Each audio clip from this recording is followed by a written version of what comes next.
In today's Farm Report, the University of Minnesota Extension Service Office will be hosting a winter forage workshop for area producers in Albany in early February. Dan Martins with the University of Minnesota Extension Service Office has more. I shared a little information recently about plans for our Central Minnesota Forage Winter Workshop on Wednesday, February 3rd at Albany at Paul's Paradise, east on Railroad Avenue, the main business street in Albany. Our featured speaker will be Wayne Koblenz from the USDA Forage Research Center in Madison, Wisconsin, talking primarily about double cropping forages, which is relevant to how we might think about some forage cover crops too. Dairy producers can look for detailed information about this workshop in the most recent issue of the Dairy Star.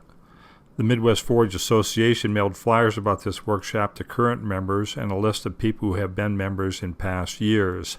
I mailed a note about this to a list of agribusinesses in the area. Please give us a call if you're not getting more detailed information about this workshop or other extension meetings and would like to. At the Winter Forage meeting in Albany, we're also inviting a couple of farmers and an agronomy rep and a livestock nutrition rep to offer some discussion as a panel about experiences in dealing with significant winter injury of alfalfa last spring. This will include some discussion about interseeding grass in thinned alfalfa fields, seeding new alfalfa, planting other forage crops, and other strategies. I got an email recently asking about alfalfa survival this winter. One of the key factors is how cold does it get around the crown of the alfalfa plant. For soil temperature around the crown of the alfalfa plant, I think about temperature at a 1 to 2 inch depth, and when that temperature gets to 15 degrees or less, we might start to expect some problems. At a couple of university sites, they measure at 1 centimeter, less than a half an inch, 5 centimeters, which is about 2 inches, and at some deeper depths. One variety trait that can make a difference has to do with how the alfalfa rut pulls the crown below the soil's surface. At Morris, January 11, when the overnight low was minus 15 and the high was 1, the soil temperature at a 2-inch depth ranged from 27 to 29, and at 4 inches around 30, and at 8 inches around 32. At St. Paul, they have a reading with bare soil, meaning no vegetative cover, and a reading under sod. On January 17th, with an overnight low of minus 16, the soil temperature at a 2-inch depth under bare soil got down to 26 and under sod 30. At 2 inches under bare soil, 28, and under sod 31. At about 40 inches under bare soil, 38, and under sod 40. The warmer, deeper soil profile has a significant tempering effect on soil close to the surface, and a few inches of snow cover has a great insulating effect. I'd expect where we have at least a couple inches of snow cover on alfalfa fields, temperature at this point in the winter should not be an issue. Regarding the Winter Forage meeting in Albany, that will be held on Wednesday, February 3rd, pre-registration is not required, but there is a $5 discount for pre-registration by January 22nd.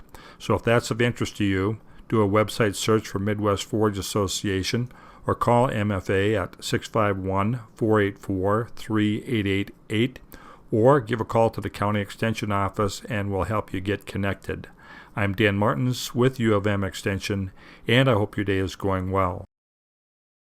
Congratulations to Isaac Schultz of Schultz Auctioneers. Schultz was named the Minnesota State Auctioneers Association Champion Auctioneer back on Thursday. Again, congratulations to Isaac Schultz of Upsala being named the Minnesota State Auctioneer Association Champion Auctioneer. Managing pests is important. Dan Martins with the University of Minnesota Extension Service Office recently attended a crop pest short course. He shares some of the highlights today. I'll share some information today from notes I took while attending the crop pest short course back in December conducted by U of M Extension and the Minnesota Crop Production Retailers Association. Dr. Deb Allen, who recently retired from U of M Soil Science Department, talked about soil health. She defines soil health as how fit the soil is to do what it's meant to do. If soil in a field is meant to grow a crop, then how good of shape is it in for supporting a crop? That might have to do with physical conditions related to good root development, suitable drainage, while still holding adequate water and nutrients for the crop. Soil health for a forest, a cornfield, and alfalfa field, the banks of a manure storage basin will have somewhat different parameters. Soil scientists like to come up with quality indicators. The rest of us also need a way to quantify and talk about various characteristics of the soil that matter in given situations. This might have to do with soil biology, soil chemistry, soil physical characteristics, and other things. Deb made reference to an online soil health manual and assessment tool from Cornell University. One tool is a 7-day anaerobic incubation test to evaluate the soil for active carbon. It's meant to give an indication of soil organic matter and other biological organisms in the soil. One of the soil health tests we read about commonly is the Solvita test. This is basically a 24-hour incubation test where microbial activity is supposed to indicate the potential for carbon and nitrogen mineralization. The test provides real information. The question is, can we use the information to improve decision made about the amount of supplemental nitrogen or other crop nutrients needed by the crop? Are the results repeatable and consistent for being reliable for making specific decisions? People working with this test have found that the results are affected by how wet the soil is. That seems logical. Then it's important to figure out how to dry or wet the soil correctly in the lab, depending on whether it's a more sandy soil, loamy soil, or clay soil. Deb said the organic matter content of the soil is still really a better predictor of nitrogen that can be mineralized from the soil, related to nitrogen recommendations.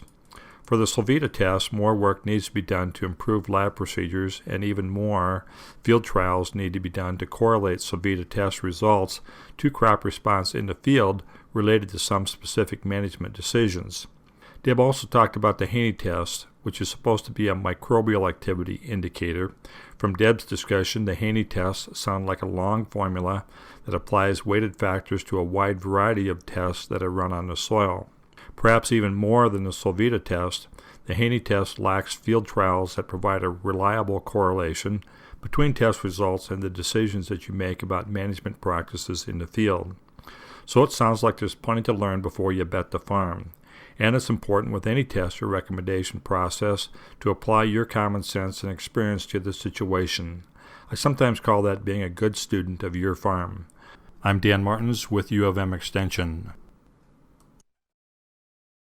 The confirmation of a highly infectious avian influenza virus in an Indiana turkey facility has caused several reactions. The value of shares in stocks of poultry processors going down on Friday. Concerns going up about more countries shutting out U.S. poultry products, causing prices to producers of chickens, eggs, and turkeys to fall. The USDA has made contacts to our key trading partners. Dr. T.J. Myers with the USDA's Animal and Plant Health Inspection Service, he told reporters Friday, "We are working very closely to minimize trade impacts and to get as many countries as possible to regionalize and only restrict trade from affected areas." During last year's outbreak, 18 countries, including China, Russia, and South Korea, banned all U.S. poultry. 38 countries, though, only restricted poultry imports from the states or counties affected by the avian influenza outbreaks. Gary Crawford for the U.S. Department of Agriculture, Washington.